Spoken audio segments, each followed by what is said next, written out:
up guys, Ted from Nerd Immersion here, and I'm back with another Dungeon Master Guild Spotlight video. This time, I'm going to be talking about the Theocracy. This is a adventure module set to run about 5 to 10 hours for characters of levels 11 to 16.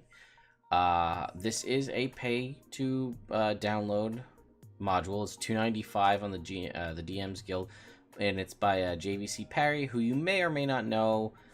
There's a handful, actually more than a handful of modules written by him that you can see. I'll get to that in a second. But I did want to say that up front, a review copy of this was provided to me so that I could do a review and put it out there for you guys to help spread the word. That being said, even though I did receive the module for free, my opinions are still my own, and it is what I feel about it.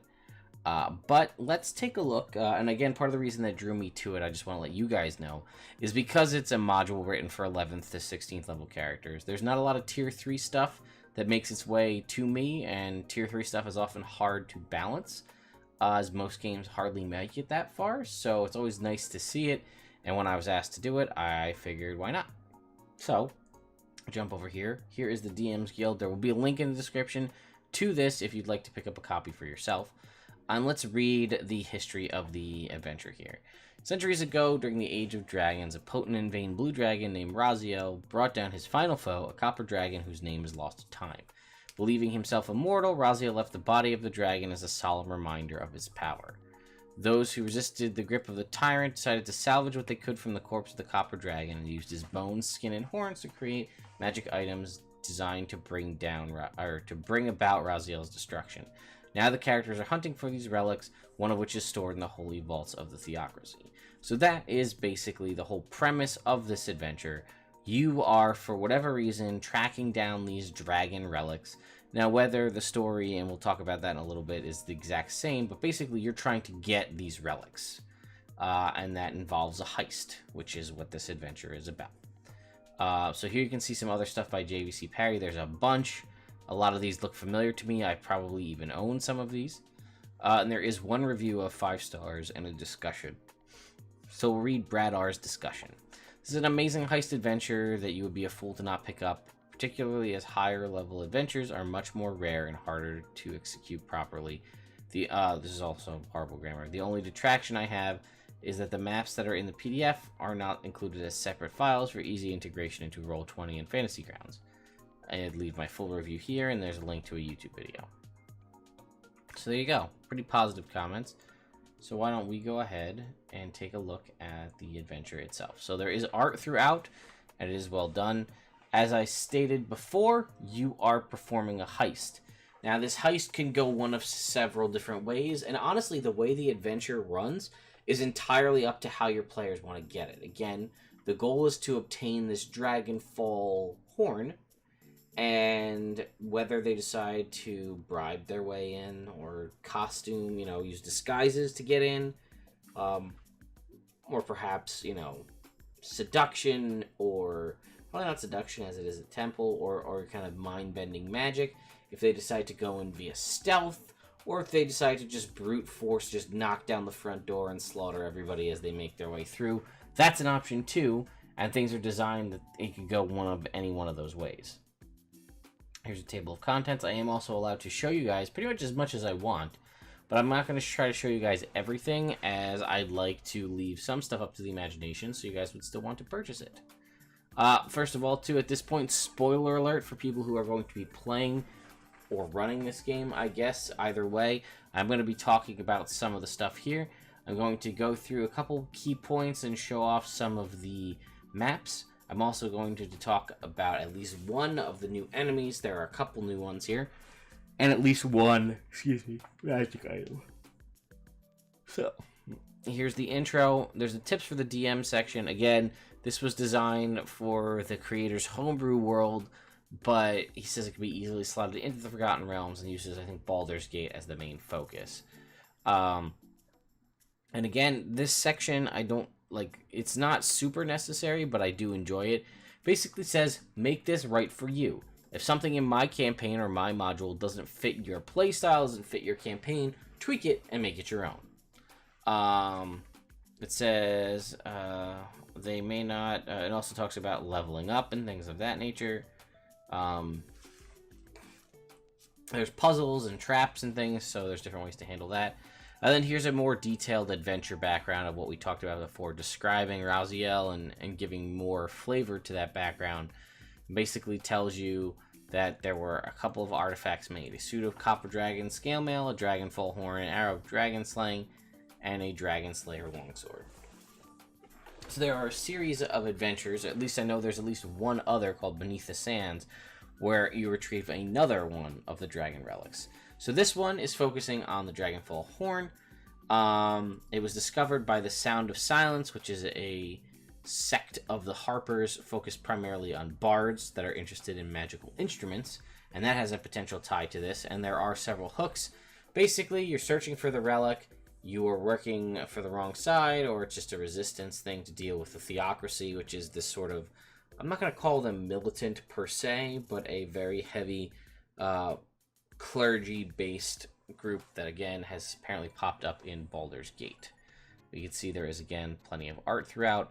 And this whole first part is gathering information. This is all about the different groups and what's kind of going on, and then it goes into the actual heist adventure itself.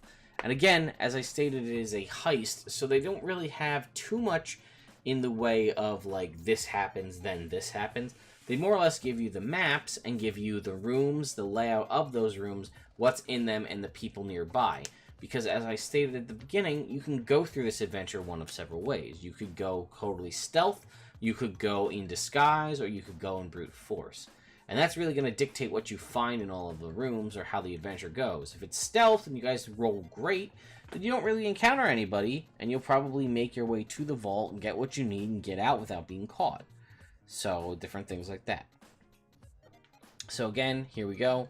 This is all about the Theocracy. This is the kind of main group. It's a temple kind of group dedicated to Tyr, run by High Theocrat Euphemia Golden Gage. The Sound of Silence is that group I talked about, the sect of Harpers. And then they give you... Excuse me. Oh my gosh, sorry. Different people, you know, ways and information gathering you might have. And then, finally, the heist begins. Information about the location, the walls, the buildings, things about the temple, general features here. And here we can see the map. Again, to the point on the DM's Guild comment, this is the maps. There's a couple of them like this. This is where they're contained. They're not designed in such a way that you can easily extract them for your online games. And then again, each room has treasure and all the different things held in each one. And you can see there's a ton of information under each section. Some things have unique, aspects to the various rooms. Here is yet another map. Again, the upper floors, very well done. And there's a third map here of the dungeons. So you can see here. Again, as I stated, just about every room has some form of treasure, which is pretty sweet. And then there is this section here is the outcome, which has acknowledgments, but more or less, again, spoilers, what's going on here. Some things that may have happened. They recovered the hammer, the horn they were looking for. They got their hands on a bunch of powerful magic items. They got a new pet cat or imp familiar, as I alluded to at the beginning. They formed an alliance. They displaced a tyrannical leader, which again, Theocracy, good people, warriors of Torm and priests of Torm, but they do have a tyrannical leader. Entirely destroyed the temple outright and potentially freed one of the trapped Song of Silence members and recovered their magic item. So now we're going to get into the part where we're looking at the various creatures. So I'm going to just skip down past a couple. I will say that I do super like the Holy Hounds. So if you think of a Hellhound, this is the inverse of that. This is the holy version of a Hellhound, which I thought was pretty sweet. But we're going to focus on the Theocratic Paladin, which there is some art down the bottom here. This is an NPC, but most of the creatures, which is interesting to see that they made a specific type of Paladin. That's most what you'll encounter throughout the adventure. They are challenge rating 7, and they are basically just flat-out conquest paladins. You can see they have a high AC of 21. They have the aura of conquest to reduce the speed of frightened creatures and deal extra psychic damage. Aura of Protection to grant themselves and their allies a bonus to their Charisma score. They have the Channel Divinity options of a Conquest Paladin, the Fear through Conquering Presence, and the Guided Strike. They have Divine Smite, because they are Paladins, and then here are their spell slots. Solid Spells, Armor of Agathis, Fine Steed, or Vitality. They fight with Warhammers, doing a D8 plus 3 bludgeoning damage, and they do have Lay on Hands. So they're pretty hard to hit. They have a decent amount of health. They have some pretty sweet tricks up their sleeve, and they also have the ability to self-heal or heal their allies. And then again, you can see this reference page has all this information here. This is all the different places to go to look up the various things like where the monsters are, spells from different books, as well as magic items that are contained within the Dungeon Master's Guide. Funny enough, my review copy actually doesn't have the stats for the Dragonfall Horn, so I can't even tell you guys what it does, because I don't have those stats. So I'm going to jump back over here, and I am just going to read, because I don't want to give everything away. The Hammer of Tyr. This is probably one of the coolest magic items in here, if not one of the coolest ever, and it's just totally badass. So it's a legendary Warhammer.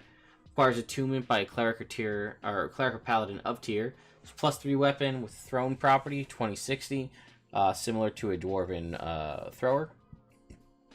However, when you hit with an attack with this weapon, it does an extra 2d6 radiant damage, period, or 4d6 if the target is undead.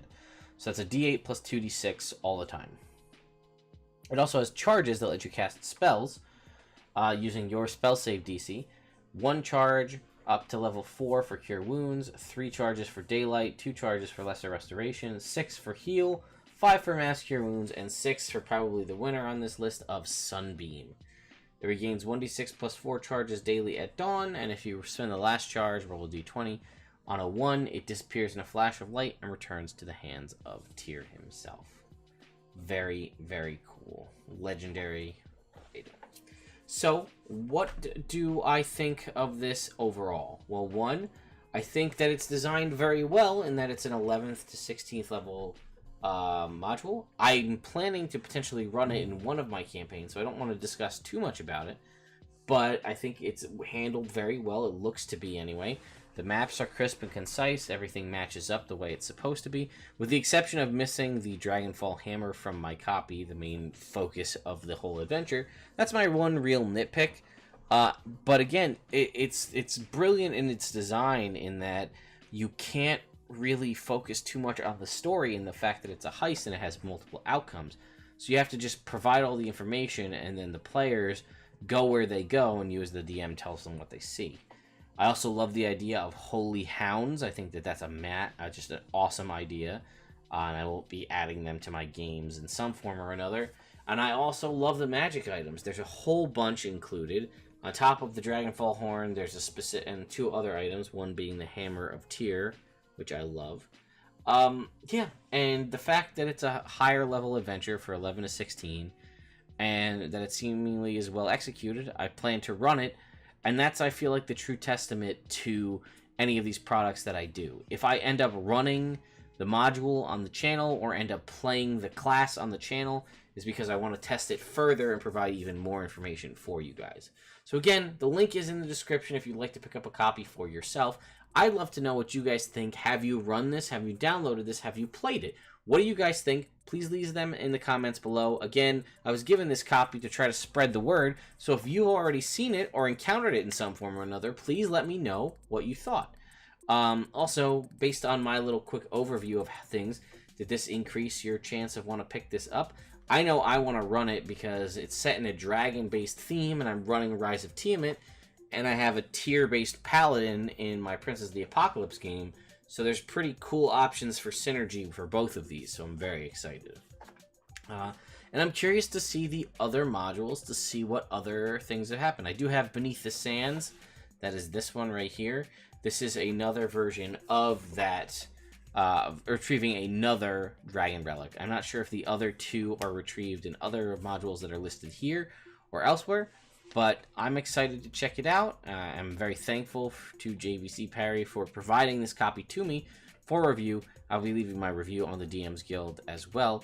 But yeah, I just wanted to know what you guys thought, so let me know in the comments below, and I'll see you for the next DM's Guild Spotlight video.